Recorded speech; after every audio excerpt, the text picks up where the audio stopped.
আসসালামু আলাইকুম, welcome to my channel. আজকে আমি চালের আটার রুটি আপনাদের সঙ্গে শেয়ার করব।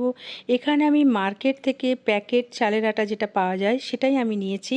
আর চালের আটা রুটি করার জন্য পানির মেজারমেন্ট এবং চালের আটার মেজারমেন্ট যদি ঠিক হয় তাহলে কিন্তু রুটি খুব ভালো হবে। আর আমি এখানে গ্যাসটা অন করে দিয়ে আমি একটা প্যান বসিয়ে দিয়েছি। এতে আমি 1 কাপ পানি দিয়ে দিলাম। আর পানিটা দেওয়ার সঙ্গে সঙ্গে গ্যাসের ফ্লেমটা একদম হাই করে দিলাম। আর একটু জাস্ট নুন দিয়ে দিলাম। চালের আটা রুটিতে কিন্তু নুন বেশি লাগে না, একদম অল্প দিলেও হবে। আর যদি না দেওয়া যায় তাহলেও কিন্তু কোনো অসুবিধা নেই। তা আমি এখানে হাই ফ্লেম করে দিয়ে আমি পানিটা ফুটতে দিলাম। আর পানিটা যখনই ফুটবে একদম কিন্তু টকবক করে ফুটতে হবে এবং 30 সেকেন্ড পানিটা টকবক করে ফোটার পর তারপর আমি ওর মধ্যে চালের আটাটা দিয়ে দেবো। আর পানির ফোটাটা যদি কম হয় তাহলেও কিন্তু খুমিরটা ভালো হবে না।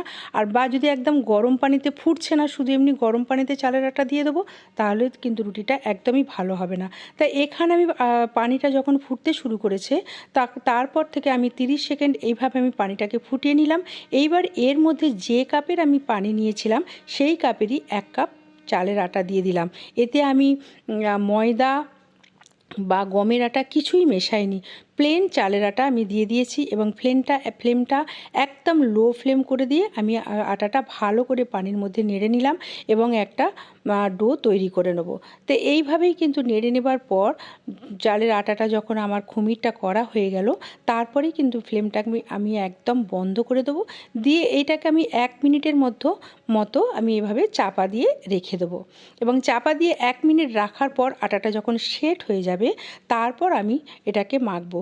আর চালের আটাটা সাধারণত গরম থাকা অবস্থাতেই কিন্তু মেখে নিতে হবে চালের আটার এই ডোটা, কারণ ঠান্ডা হয়ে গেলে কিন্তু তখন আর মাখাটাও তো ভালো লাগবে না। তখন হাতে পানি বেশি নিতে হবে, কিন্তু তাতে রুটিটা ফুলবে না।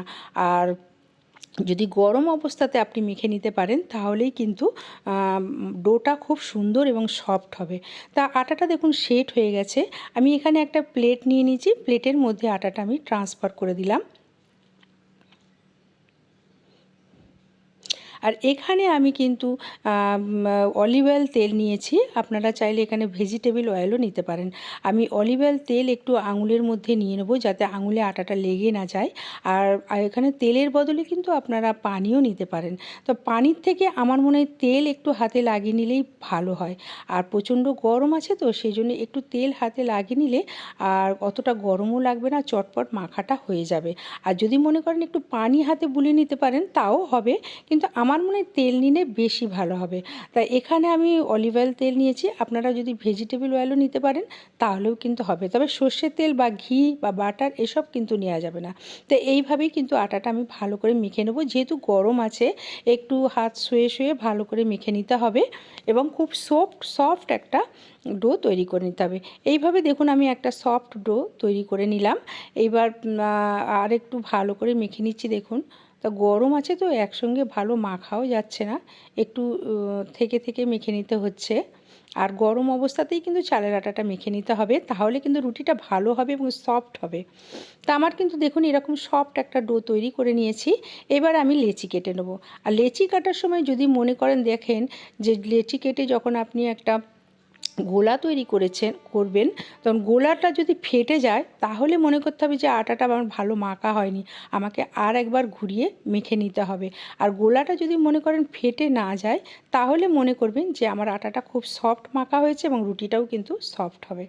তা আমি গোলাটা তৈরি করে আমি দেখাচ্ছি। আমি এখানে লেচিটা কেটে নিচ্ছি, লেচিটা আমার পরিমাণ মতো আমি কেটে নিচ্ছি, আপনারা আপনাদের পরিমাণ মতোই কেটে নেবেন। তা আমি দেখুন গোলাটা তৈরি করছি কেমন একদম সফট গোলা তৈরি হয়েছে, অর্থাৎ আমার কিনারা কিন্তু একদমই ফাটেনি গোলার। আর যদি লেচির এই কিনারাটা ফেটে যায় তাহলে কিন্তু মনে করতে হবে যে আটাটা আমাকে আর একটু মেখে নিতে হবে। সেখানে আপনি পানি হাত করেও মেখে নিতে পারেন বা এরকম আঙুলে বা হাতে একটু তেল লাগিয়েও মেখে নিতে পারেন। তো এইভাবে আমি সব লেচিগুলো যখন তৈরি করে নিলাম তখন আমি একটা জিনিস করে নেব এবং জিনিসটা করার সময় সেটা আমি দেখাবো যে এইভাবে বুড়ো আঙুল দিয়ে প্রেস করে জিনিসটা করতে হবে। যেভাবে আমরা পুরপিঠে তৈরি করি সেই পুরপিঠের খোল যেভাবে তৈরি করি সেভাবেই অনেকটা সেভাবেই আমি করে নেব। যারা একদম চালের আটা রুটি বেলতে পারেন না তারা যদি আমার এই প্রসেসটা ফলো করেন আর এইভাবে বুড়ো আঙুল দিয়ে যদি প্রেস করে যদি এরকম একটা জিনিস তৈরি করে নেন দুটো বুড়ো আঙুলের আঙুলের সাহায্যে এইভাবে যদি একটু আটা ওপরে ছড়িয়ে দিয়ে, শুকনো আটা ছড়িয়ে দিয়ে এরকম করে জিনিস তৈরি করে নেন, তারপরে যদি চালের আটা রুটিটা বেলেন, দেখবেন খুব স্মুথলি বেলা হয়ে যাচ্ছে। আর যারা বেলতে পারেন, এক্সপার্ট আছেন, তারা কিন্তু এরকম লেচি কেটেও বেলে নিতে পারেন। যারা লেচিতেও যেভাবে আমরা গমের আটার রুটি তৈরি করি সেভাবে করে নিতে পারেন। আর যারা বেলতে পারে না একদম, আমি তাদের জন্য বলছি, তারা কিন্তু এই রকম করে লেচিটাকে এরকম করে করে নেবেন, প্রেস করে করে বুড়ো আঙুলের সাহায্যে, তাহলে দেখবেন বেলতে খুব সুবিধা হবে। আর চালের আটা রুটি বেলার জন্য কিন্তু বেশি প্রেশার দিলে হবে না, একদম হালকা হাতে বেলে নিতে হবে। বেশি প্রেশার দিলে কি হবে বলুন তো, রুটিটা কিন্তু পিঁড়ের মধ্যে কিন্তু বসে যাবে বা বেলনির মধ্যে বসে যাবে। তো এইভাবে সব লেচিগুলোকে আমি জিনিস করে নিলাম। এবার একটা নিয়ে আমি বেলে দেখাবো। আর বেলাটা কিন্তু আবার বলছি হালকা হাতেই বেলে নিতে হবে, বেশি চাপ দিলে কিন্তু পিঁড়ের মধ্যে আটাটা বসে যাবে। তো আমি বেলে আমি দেখাচ্ছি, দেখুন এইভাবে হালকা হাতে বেলে নিতে হবে।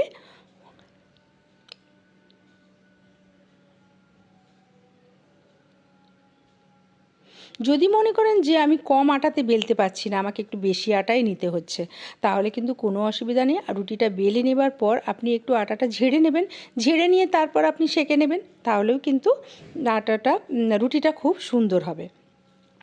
আর রুটিটা সেঁকার জন্য কিন্তু আগে থেকেই আমি গ্যাসে একটা তাওয়া বসিয়ে দিয়েছি এবং তাওয়াটা যথেষ্ট গরম করে নিয়েছি। আর রুটিটা দেবার আগে কিন্তু আমি ফ্লেমটা একদম লো টু মিডিয়াম করে দেবো। তো লো টু মিডিয়াম ফ্লেমেই আমি রুটিটা সেঁকবো। তার তাওয়াটা আমার গরম হয়ে গেছে, লো টু মিডিয়াম ফ্লেমে আমি রুটিটা সেঁকে নেবো।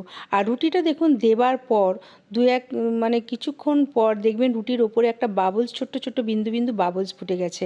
তখনই কিন্তু আমার রুটিটাকে সাইডটা চেঞ্জ করে নিতে হবে। আর সাইডটা চেঞ্জ করে নেবার পর স্প্যাচুলা দিয়ে চারপাশটা একটু প্রেস করলেই কিন্তু রুটিটা ফুলে যাবে। আর দেখুন আমি যে রুটিটা বেলেছি এর কিন্তু কিনারা একটাও কিন্তু ফাটেনি।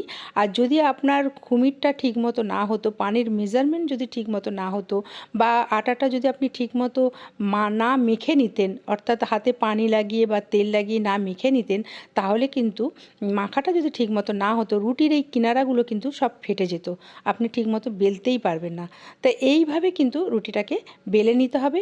এবং আমি সাইড চেঞ্জ করে দিলাম, স্প্যাচুলা দিয়ে জাস্ট একটু প্রেস করে নিচ্ছি, এতেই দেখবেন রুটিটা আমার সুন্দর ফুলে গেছে। এইভাবে কিন্তু প্রত্যেকটা রুটিই কিন্তু ফুলে যাবে। আর চালের আটার রুটি না ফুললে কিন্তু চালের আটার রুটি খেতে অতটা ভালো লাগে না এবং শক্ত শক্ত হয়ে যায়। তাই এইভাবে যদি ফুলে যায় প্রত্যেকটা রুটি, তাহলে দেখবেন কিন্তু চালের আটার রুটি খেতে খুব ভালো লাগবে এবং সাদা সাদা ফ্রেশ সাদা সাদা রুটি হবে। এই রুটিটাকে আমি ফুলে গেছে, আর ফোলার সঙ্গে সঙ্গেই কিন্তু তুলে নিতে হবে, কারণ না হলে কিন্তু দাগ পড়ে যাবে। সাদা রুটির মধ্যে একটা যদি দাগ পড়ে যায় তখন কিন্তু দেখতে অতটা ভালো লাগে না। আর চালের আটা রুটিটা কিন্তু সাদা সাদা হলেই বেশি দেখতেও ভালো লাগে এবং খেতেও ভালো লাগে, এবং সেই সঙ্গে অনেকটা সফটও হবে।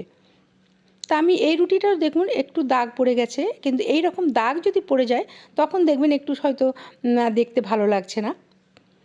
তো এইভাবে প্রত্যেকটা রুটিকে আমি ফোলার সঙ্গে সঙ্গে আমি তুলে নেব এবং এইভাবে সব রুটিগুলোকেই আমি সেঁকে নেব।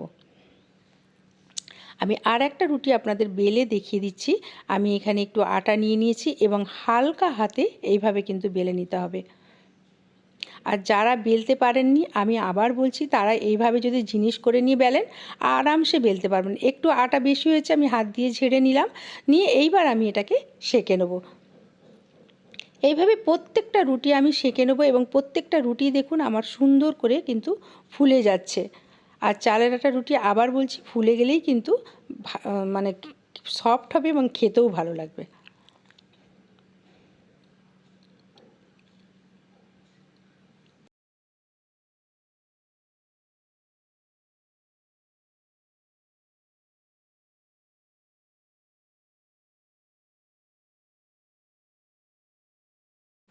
এইভাবে আমি সব রুটিগুলোকে আমি সেঁকে নিলাম।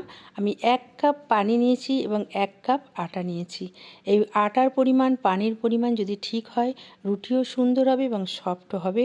এবং সেই সঙ্গে আমি বললাম যে পানিটা অর্থাৎ যে ডো তৈরি করার যে পানিটা সেটা কিন্তু অবশ্যই 30 মিনিট টকবক করে ফুটবে, তারপর কিন্তু আটাটা দিতে হবে। তা দেখুন আমার আটাটা কতটা আমার রুটিটা দেখুন কতটা সফট হয়েছে এবং রুটির একটা রুটিরও কিন্তু কিনার আমার ফাটেনি। এইভাবেই রুটিটা বানিয়ে নিতে হবে। Thank you for watching.